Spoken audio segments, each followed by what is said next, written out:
5, 4, 3, 2, 1.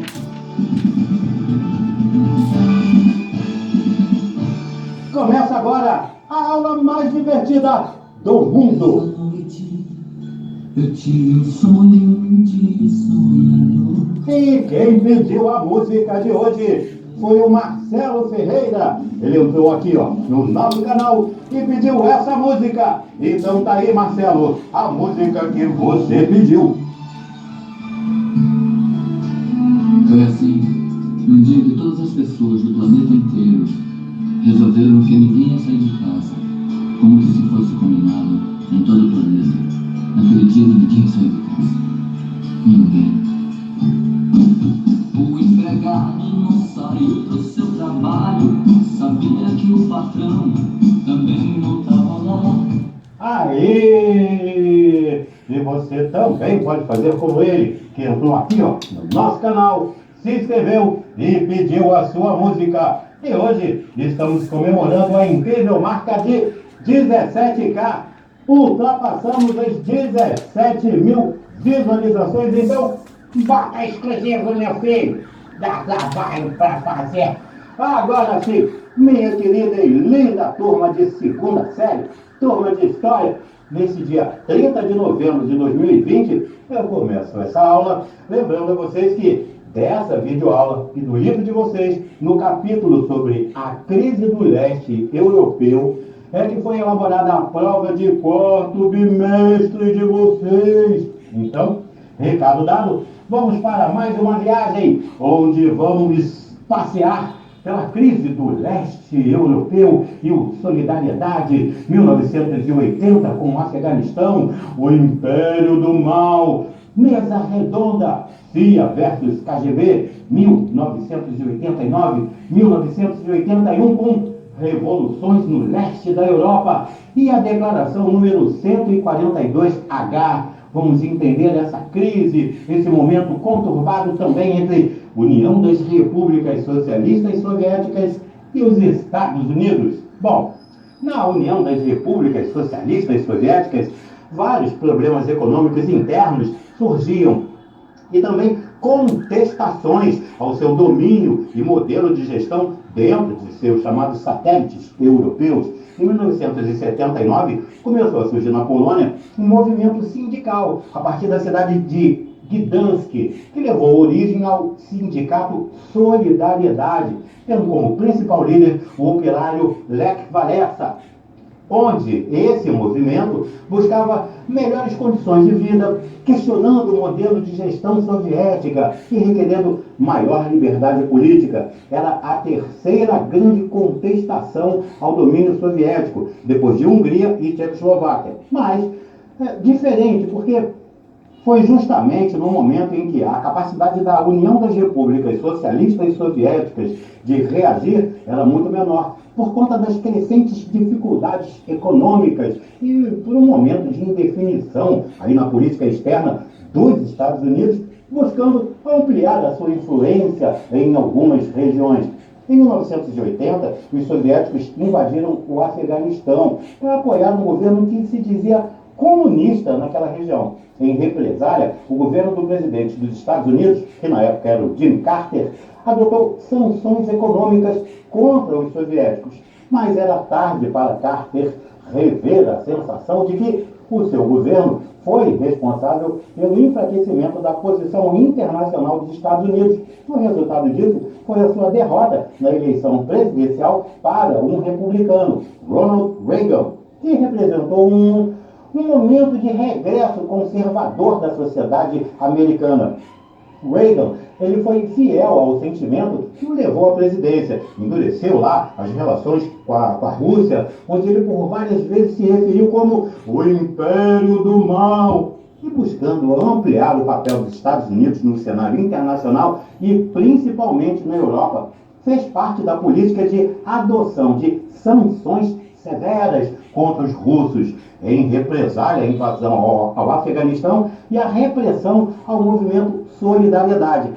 Também a instalação de mísseis nucleares na Europa, visando reforçar as defesas da OTAN e intimidar seu adversário. justamente no momento onde a economia soviética dava claros sinais de esgotamento, onde o crescimento da economia caiu a taxa de 2% ao ano contra uma população que crescia em torno de 2,5%, com gastos militares sempre maiores, mostrando que a administração burocrática da economia passou de maior exportadora de petróleo do mundo para importadora, mesmo com gigantescas reservas na Sibéria, mas que eram impossíveis de serem exploradas por conta de uma tecnologia ultrapassada.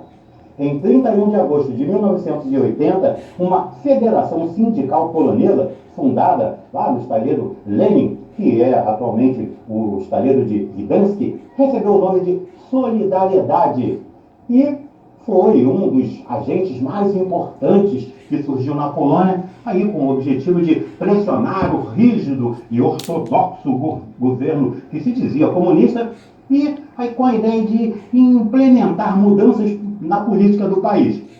O líder, conforme eu falei, era o Lech Walesa, e ele recebeu o Prêmio Nobel da Paz em 1983 e ainda foi presidente da Polônia, de 1990 a 1995.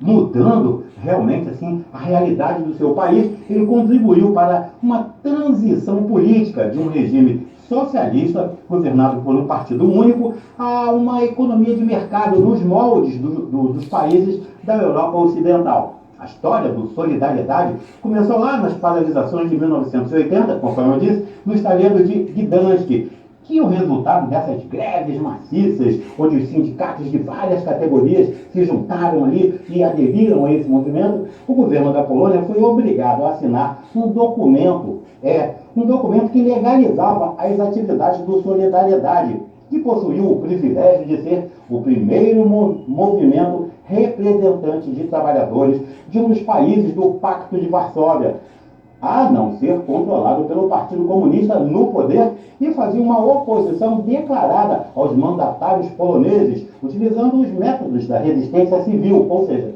aquela que não era violenta, conforme o Gandhi e o Luther King Jr. Bom, a influência do Solidariedade fez o governo decretar a lei marcial, com grande repressão à organização e seus principais integrantes. E aí o Solidariedade, estimulado pelas condições econômicas que eram difíceis ali da Rússia, né, no início dos anos 80, em todo o leste da Europa, e por um desejo de maior abertura política e social, torna-se o principal interlocutor da oposição ao regime dito comunista polonês, que estava entrando em colapso. E os líderes do Solidariedade, proscritos por vários anos, são convidados a dialogar num evento que ficou conhecido como Discussões da Mesa Redonda. Nesse evento, vários outros movimentos opositores, que eram ali marginalizados, também foram convidados e participaram, com a ideia de acalmar aquela situação de crise que ia tomando consequências cada vez mais graves. E, inicialmente, uma manobra do Partido Comunista de assegurar o controle político por meio de algumas concessões. A mesa redonda acabou sendo o marco inicial da vitória do Solidariedade, que ganhava cada vez mais popularidade entre os poloneses. E com a queda do regime comunista, poucos meses depois, o Lech Walesa, ele se tornou o primeiro presidente da Polônia pós-comunista, mas ele se mostrou pouco competente e, com o passar do tempo, o Solidariedade se transformou em uma peça de história da Polônia, podemos dizer assim, onde anteriormente tinha mais de 9 milhões e meio de afiliados, hoje possui mais ou menos uns 400 mil. Bom, voltando ao ano de 1982, na Rússia, onde a morte de Leonid Brezhnev, que era secretário-geral do Comitê Central do Partido Comunista da Rússia, teve como substituto o Yuri Andropov e depois o Konstantin Chernenko. E isso não alterou nada o quadro de colapso econômico do país. Mas nos Estados Unidos, o governo do Reagan também não ia bem lá das pernas, porque em 1986 foi denunciado pela imprensa e, através da CIA, foi descoberto que vendia armas ao governo xiita do Irã, que, desde o episódio dos reféns norte-americanos lá no Irã, o Congresso tinha aprovado sanções ao Irã, que proibia qualquer tipo de negociação. Então, com o risco de sofrer um impeachment, o Reagan perdeu grande parte do apoio que queria aí para poder manter a sua política agressiva em relação à Rússia. Ainda mais porque o Gorbachev lança a Perestroika e a Glasnost, que abre a Rússia ao mundo. Com isso, amplas reformas em todos os níveis surgem. A Rússia, então, não era mais nenhuma ameaça, porque, além de reduzir drasticamente as despesas com o setor militar, a capacidade ofensiva do Exército, além de ser enfraquecida, enfraquece também a KGB. E aí se busca uma reestruturação econômica sem reestruturação política. E a perestroika foi essa reestruturação no sentido econômico. E também a glasnost, ela significa uma maior abertura política com a liberalização do regime e reduz drasticamente a presença de tropas soviéticas em países da Europa Oriental. Diminui o controle soviético sobre eles, com efeitos imediatos, tanto de forma interna quanto externamente. Essas ações geravam oposição de vários setores da chamada velha guarda do partido, que via tudo isso como a negação do que chamavam de comunismo, que na verdade era o comunismo real, e de setores que queriam um apressamento das reformas em direção à restauração pura e simples do capitalismo. Entre 1989 e 1991, todos os países do leste europeu passaram por revoluções internas e varreram os antigos governos que se diziam comunistas, apoiados pela Rússia, além de Hungria, Polônia, Tchecoslováquia, Bulgária e Albânia, com particularidades de Alemanha e Iugoslávia, por exemplo. Na Alemanha, no caso oriental, ela caiu ali o maior símbolo da Guerra Fria, que era o Muro de Berlim, lá em 1991, e unificou as Alemanhas, a ocidental e a oriental. Bom, na Iugoslávia, o fim do governo Tito, ao mesmo tempo em que a Rússia deixava de ter aquela força de outros tempos, provocou as mudanças mais violentas nessa região. A rígida centralização mantida pelo governo lá, que se dizia comunista, foi eliminada e abriu espaço às chamadas lutas nacionais, que geraram a desintegração da federação e também uma série de conflitos nacionais, étnicos e até religiosos. Esses conflitos geraram a independência, por exemplo, da Eslováquia, da Croácia, da Bósnia-Herzegovina e também os movimentos separatistas na região de Kosovo. Bom, mesmo com a queda do Gorbachev, a partir de um golpe do Partido Comunista, que foi esse golpe acabou sendo derrotado, esse movimento foi derrotado por conta de um movimento que foi liderado pelo Boris Yeltsin. E então, o fim do regime soviético era irreversível e a União das Repúblicas Socialistas Soviéticas foi dissolvida no dia 26 de dezembro de 1991, como resultado da declaração número 142H do Soviete Supremo da União Soviética. A declaração, ela reconheceu a independência das antigas repúblicas soviéticas e criou a Comunidade de Estados Independentes, a CEI, o que é assunto para uma outra videoaula. Então, lembrando que essa é a matéria da prova de quarto bimestre e que nós não estamos em férias, e sim em quarentena, eu deixo um beijo no fundo do seu coração, um forte abraço e peço que tenham todos muito amor, muito carinho e muita paciência com todos ao seu redor. Fiquem bem e até a próxima.